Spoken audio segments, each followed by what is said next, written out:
So I know that many of us aren't into reading, right? But I'm telling you, if you pick up this book, you are going to not regret it. The Subtle Art of Not Giving a Fuck. All right? There's a piece of a chapter that I'm going to read, and it is about rejection. It's only a page and a half long. Give me the time, and I promise you'll enjoy it. All right, so rejection makes your life better is the name of this part. As an extension of our positivity/consumer culture, many of us have been indoctrinated with the belief that we should try to be as inherently accepting and affirmative as possible. This is a cornerstone of the many so-called positive thinking books. Open yourself up to opportunities, be accepting, say yes to everything and everyone, and so on and so forth.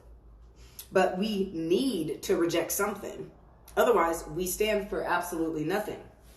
Is nothing better or more desirable than anything else, then we are empty and our life is meaningless.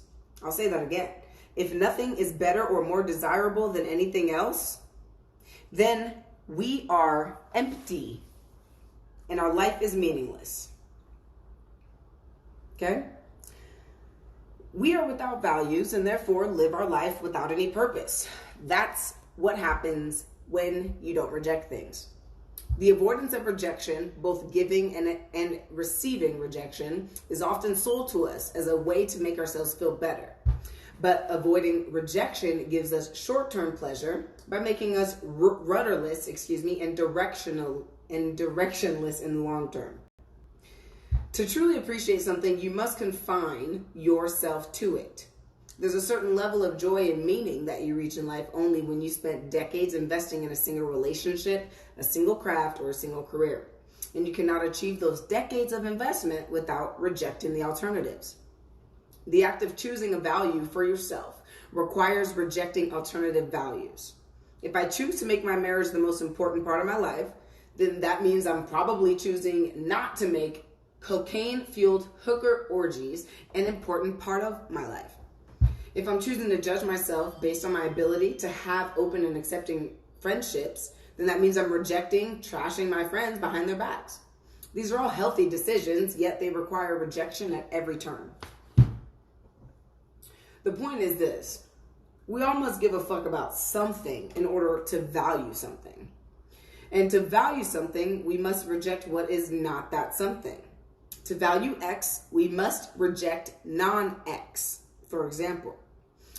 That rejection is an inherent and necessary part of maintaining our values and therefore our identity.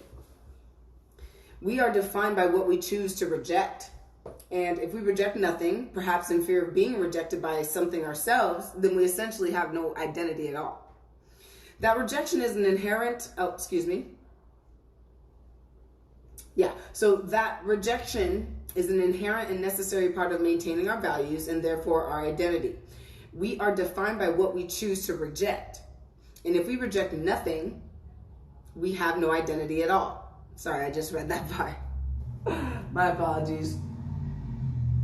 There's tons of construction going on out there. So when that little jingle goes off, I don't know if you heard it, but that one right there, it lets me know that someone's driving by. So I always check to see if I have a potential client coming in. But anyway, the desire to avoid rejection at all costs, to avoid confrontation and conflict, the desire to attempt to accept everything equally and make everything cohere and harmonize is a deep and subtle form of entitlement. Entitled people, because they feel as though they deserve to feel great all the time, avoid rejecting anything because doing so might make them or someone else feel bad. How many of us have fallen victim to this? I think everyone should put their hand up right now. I'm pretty sure we've all fallen victim to it at least once in our life. Let me see. Nope. All right. I'll read that part again. The desire to avoid rejection at all costs, to avoid confrontation and conflict, the desire to attempt to accept everything equally and to make everything cohere and harmonize is a deep and subtle form of entitlement. Entitled people, because they feel as though they deserve to feel great all the time, avoid rejecting anything because doing so might make them or someone else feel bad. And because they refuse to reject anything, they live life valueless, pleasure-driven, and self-absorbed. All they give a fuck about is sustaining the life and the high a little bit longer to avoid the inevitable failures of their life, to pretend the suffering away, if you will. Rejection is an important and crucial life skill. Nobody wants to be stuck in a relationship that isn't making them happy. Nobody wants to be stuck in a business doing work that they hate and don't believe in. Nobody wants to feel that they can't say what they really mean. Yet people choose these things all of the time. Hi, Mama. Yet people choose all these things all the time. Honesty is a natural human craving, but part of having honesty in our lives is becoming comfortable with saying and hearing the word no. In this way, rejection actually makes our relationships better and our emotional lives healthier. So I wanted to go in on that little piece right there because it is freaking awesome. I have